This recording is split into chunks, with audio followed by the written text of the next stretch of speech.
Asia cup 2023 जिसके venue को लेकर वो जंग जो पाकिस्तान और भारतीय क्रिकेट बोर्ड के दरमियान पिछले 2 माह से लड़ी जा रही थी और इस हफ्ते अपने इंतहा को पहुंच चुकी थी और भारतीय मीडिया ये खबरें दे रहा था कि जनाब बीसीसीआई की जानिब से जो अपना आखिरी कार्ड है यानी कि जो पीसीबी का हाइब्रिड मॉडल रिजेक्ट करने का जो कार्ड था वो चूंकि खेला जा चुका है और जो बीसीसीआई है उन्होंने श्रीलंका, अफगानिस्तान और बांग्लादेश को अपने साथ मिला लिया है और पीसीबी को चारों तरफ से जो घेरा है वो डाल लिया है। और वो पीसीबी जो भारत को आंखें दिखा रहा था, जो भारत को नीचे पटकने की कोशिश कर रहा था, वो पाकिस्तान नीचे पटका जा चुका है। और एशिया कप 2023 के हवाले से इस वक्त पाकिस्तान के पास सिर्फ और सिर्फ 2 ही ऑप्शन बचे हैं। एक ऑप्शन यह था कि पाकिस्तान जो है वो भारत की जो शराइत है उनको माने और एशिया कप जिस तरह से भारत ऑर्गेनाइज करवाना चाहता है उसके मुताबिक ऑर्गेनाइज कराए। और दूसरा ऑप्शन यह था कि पाकिस्तान जो है वो एशिया कप 2023 से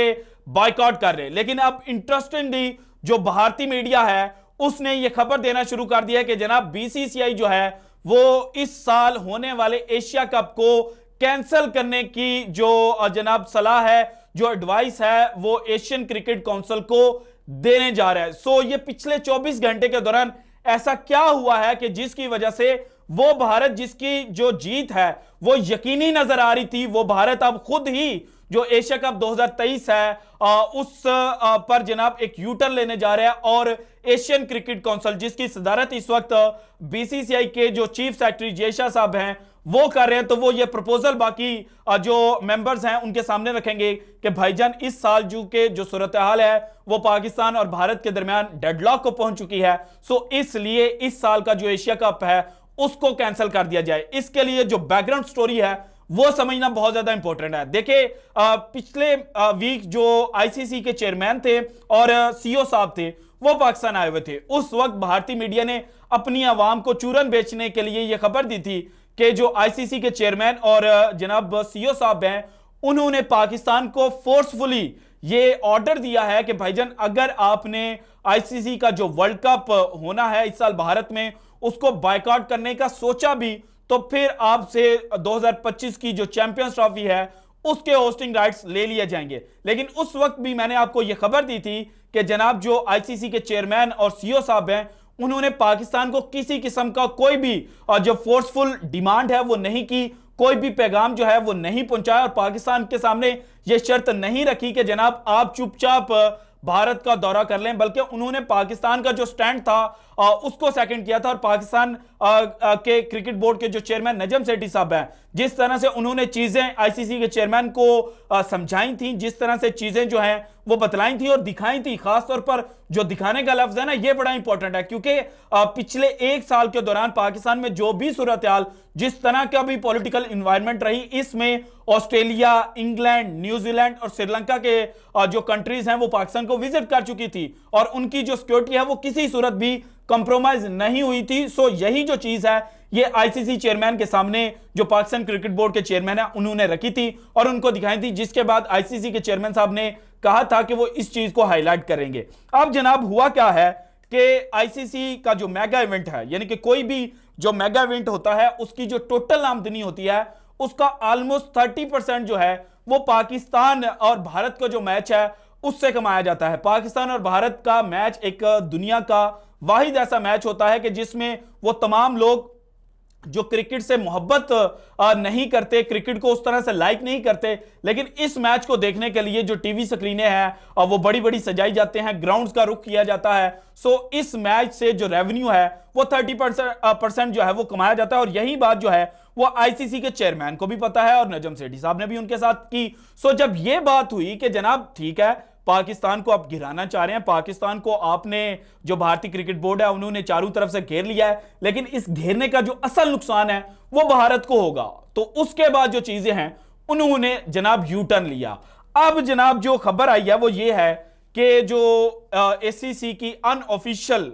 मीटिंग हुई और जो अनऑफिशियल मैसेज कन्वे किया गया उसमें एक ये सजेशन जो है वो रखी गई थी कि श्रीलंका की बजाय जो एशिया कप 2024 है और 2023 है वो होस्ट कर लिया जाए बांग्लादेश में और जो बांग्लादेश ने 2025 में एशिया कप होस्ट करना है वो स्वैप कर लिया जाए पाकिस्तान के साथ, यानी कि 2023 में बांग्लादेश होस्ट कर ले और 2025 में पाकिस्तान होस्ट कर ले, सो इस सूरत में एक जो यकीनी ऑप्शन था, एक जो वे आउट था, वो निकल सकता था। लेकिन चूंकि इस साल जो जनाब एशिया कप होना है वो है 50 ओवर्स का, और जो बांग्लादेश है वो पहले भी ये बात कर चुका है। नजमुल हसन साहब ने जब आयरलैंड का जनाब दौरा किया था बांग्लादेश क्रिकेट टीम ने और वो वापस आए थे, उस वक्त भी उन्होंने ये रखा था कि पाकिस्तान और भारत के दरमियान तनाव जरूर है और इस सूरत में हमें यह ऑप्शन दिया गया है कि आप इस साल एशिया कप होस्ट कर लें। लेकिन हमने इनकार कर दिया और हमने ये कहा है कि अगर ये 20 ओवर्स का वर्ल्ड कप होता तो सॉरी एशिया कप होता तो फिर हम इसको होस्ट कर सकते थे। लेकिन चूंकि हमारे मुल्क में मानसून बारिशें हो रही हैं, सो इसलिए जनाब हम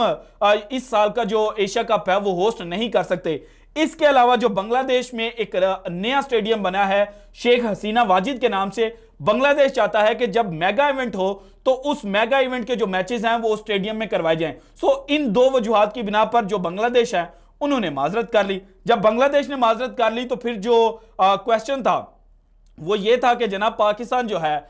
उसके सामने ये बात रखी जाए कि भाईजान आप फिर हमारी शर्त के मुताबिक चले। सो फिर जब आपस में डिसाइड किया गया तो ये बात निकली कि पाकिस्तान तो पहले ही कह रहा है कि जनाब हम नहीं खेलेंगे, अगर हमारी जो शराइत है उनको ना माना गया। तो फिर इस वक्त जो सूरत हाल है वो ये बनी है कि इसकी बजाय कि पाकिस्तान को यह ऑप्शन दिया जाए कि पाकिस्तान 2023 का जो मेगा इवेंट है वर्ल्ड कप का उसको बाइकआउट करे, उससे बेहतर यह है कि जनाब इस साल जो एशिया कप होना है वो ही कैंसिल कर दिया जाए और बाद में यानी कि 2025 में तो बांग्लादेश होस्ट करेगा, लेकिन उसके बाद जो एशिया कप होना है उसके होस्टिंग राइट्स जो हैं वो पाकिस्तान को दे दिए जाएंगे। इस वक्त ये जनाब जो सूरत हाल है वो वाज़ह हो चुकी है और वो भारत जो ये कह रहा था कि जनाब पाकिस्तान को हमने उस जनाब खाई में गिरा दिया है जहां से पाकिस्तान का निकलना नामुमकिन है। अब भारत को at the end of the day ये समझ आइए कि जनाब पाकिस्तान नहीं गिर रहा बल्कि हम गिर रहे हैं। अगर पाकिस्तान एशिया कप से पैसे नहीं कमा पाएगा तो फिर भारत जो है वो भी जनाब जो वर्ल्ड कप 2023 है उससे उस तरह से पैसे नहीं कमा सकेगा। और पहले ही जनाब 1 अरब के नजदीक जो टैक्स है वो बीसीसीआई ने पे करना है इंडियन गवर्नमेंट को, क्योंकि इंडियन गवर्नमेंट ये कह रहा है कि जनाब हम आपको टैक्स की जो छूट है वो नहीं दे सकते। और आईसीसी ने भी क्लियर कर दिया है कि जिस तरह से 2016 में आपको जो रेवेन्यू आपने दिया था उसमें जो टैक्स की कटौती है वो करके दिया था, सो इस दफा भी आपके साथ वही वाकया जो है वो पेश आएगा। सो जब ये सारी चीजें इंडियन क्रिकेट बोर्ड के सामने आई तो फिर इंडियन क्रिकेट बोर्ड जो है वो बैक स्टेप लेने पर मजबूर हो गया और इंडियन क्रिकेट बोर्ड में अब यही जो ऑप्शन है इसको फाइनल कर लिया गया है कि जनाब अगर हम पाकिस्तान की बात नहीं मान सकते तो फिर एशिया कप 2023 को कैंसिल कर लिया जाए। और कैंसिलेशन की बात एक और भी बड़ी है, इंपॉर्टेंट है कि जनाब इंडिया के अंदर आइंदा कुछ माह के अंदर इंतखाबात होने हैं और इंडियन क्रिकेट बोर्ड जो है वो जेर असर है बीजेपी गवर्नमेंट के, क्योंकि जो जय शाह साहब हैं वो बेटे हैं अमित शाह के। अमित शाह होम मिनिस्टर हैं जनाब जो मोदी साहब की गवर्नमेंट है और उसके अलावा जो योगी आदित्यनाथ है वो भी ये ख्वाब देख रहे हैं कि जनाब मोदी साहब चूंकि 72 साल के हो चुके हैं, सो जो नेक्स्ट प्राइम मिनिस्टर इंडिया के होंगे वो मैं हूंगा। सो जनाब ये जो सारी सूरत हाल है इसको देखते हुए इस वक्त यही ऑप्शन सूटेबल भारतीय क्रिकेट बोर्ड को लग रहा है कि एशिया कप 2023 जो है वो कैंसिल कर दिया जाए ताकि पाकिस्तान के पास ये ऑप्शन ही ना बचे और पाकिस्तान के पास ये बहाना ही ना हो। चूंकि इंडिया जो है वो 2023 का एशिया कप खेलने के लिए पाकिस्तान नहीं आया या पाकिस्तान का हाइब्रिड मॉडल नहीं माना गया, तो इस वजह से हम 2023 का जो वर्ल्ड कप है उसका बायकॉट करने जा रहे हैं। और यहां पर जो पॉलिटिकल पॉइंट स्कोरिंग है वो भारत कर लेगा कि देखिए जनाब किस तरह से जो पाकिस्तान ने एशिया कप होस्ट करना था उससे पाकिस्तान को हमने पीछे हटने पर मजबूर कर दिया है। So this is it from today's episode. अगर आपको वीडियो पसंद है तो लाइक कीजिएगा, ज्यादा से ज्यादा शेयर कीजिएगा, अपनी कीमती राय का इजहार लाजमी कीजिएगा और अगर आपने अभी तक चैनल को सब्सक्राइब नहीं किया तो कर दें। शुक्रिया, अल्लाह हाफिज।